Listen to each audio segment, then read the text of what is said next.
ओम नमो भगवते वासुदेवाय नमः। ओम नमो भगवते वासुदेवाय नमः। ओम नमो भगवते वासुदेवाय नमः। परम श्रद्धार এই মহান অনুষ্ঠানত উপস্থিত থকা সমূহ ধৰ্মপ্ৰাণ ৰাইজ, উপস্থিত সুধীবৃন্দ আৰু এই শ্ৰী শ্ৰী হৰি মন্দিৰ পূব জাগাৰাৰ সমূহ বিষয়ববীয়া তথা কৰ্মকৰ্তা আৰু উদ্যোক্তাসকলক মই আন্তৰিক ধন্যবাদ জ্ঞাপন কৰিছোঁ। জয় জয়তে মই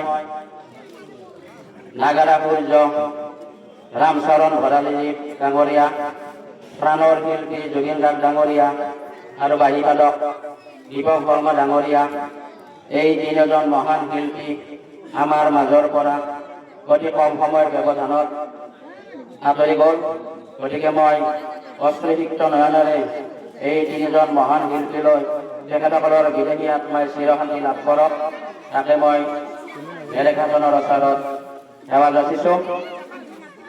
শ্ৰদ্ধাৰ ধৰ্মপ্ৰাণ ৰাইজ, বেছি দীঘলে বক্তব্য নাৰাখোঁ, যিহেতুকে আমাৰ সময়ৰ লগত যিটো আজি পাঠক অকণমান টাইম লেট কৰিলে, যিহেতুকে কথাই থাকি চমুকৈ মই দুই এষাৰে ক'ব বিচাৰিছোঁ।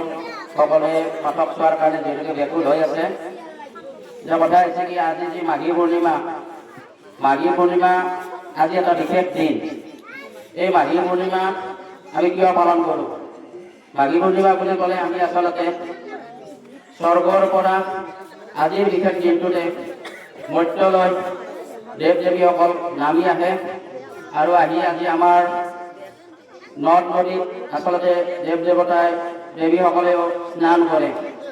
আজি আচলতে এই মাঘী পূৰ্ণিমাত আমি আচলতে গংগাত যদি স্নান কৰোঁ বা যদি ত্ৰিবেণী সংগমত স্নান কৰোঁ, তেতিয়াহ'লে আমি আমাৰ যি পাপ, আমাৰ যি অপয়মংগল, আমি আচলতে আশীৰ্বাদ আজি লাভ কৰোঁ।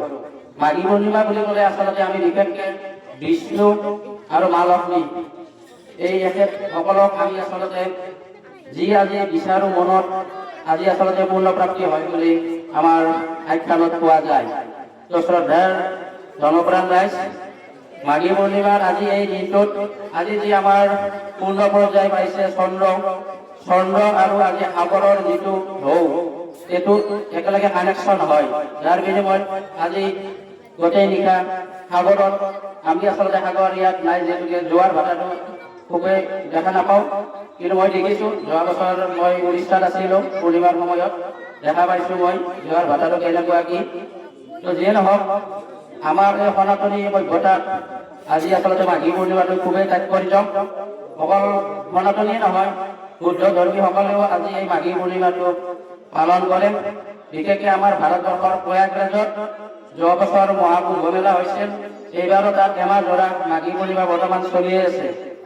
তো যিয়ে নহওক, এই ক্ষেত্ৰত ইয়াৰ যি আজি এটা নাগাৰা নাম যি আজি দল ইয়াত আমন্ত্ৰণ কৰি আনিছে এই উদ্যোক্তাসকলে, এতিয়া নাগাৰা নামৰ তাৎপৰ্য কি? নাগাৰা নাম বুলি ক'লে আমি আচলতে আধ্যাত্মিক চেতনা জাগৃত কৰে নাগাৰা নামে। তো কথা হৈছে কি, এই আমাৰ যি সুপ্ত অৱস্থাত আমাৰ যি মনৰ যি চঞ্চলতা, আমাৰ যি মানসিকতা, আজি নাগাৰা নামৰ যিটো চাপ, নাগাৰা নামৰ আজি যি তাল, এই গোটেই আচলতে আমাৰ মনত সুপ্ত হৈ থকা ভগৱন্তৰ যি আমাৰ ভাৱধাৰা, এইটো আজি আচলতে জাগৃত কৰিব। মই আশা কৰিছোঁ আজি ইয়াত আমাৰ পাঠকদ্বয় ভাল নাম এটা পৰিবেশন কৰক, এনেকুৱা এটা নাম পৰিবেশন কৰক যাতে আমাৰ সমাজ ব্যৱস্থাত এই নামেদি যাতে এটা ভাল বাৰ্তা যায়, প্ৰত্যেকৰে ঘৰে ঘৰে যাতে এটা আধ্যাত্মিক চেতনা জাগৃত হয়, মই এইটো আশা কৰিছোঁ। আৰু এইখিনি কৈ মই চমু বক্তব্যৰে আজিৰ এই নাম উদ্বোধন হোৱা বুলি মই ঘোষণা কৰিলোঁ। ধন্যবাদ।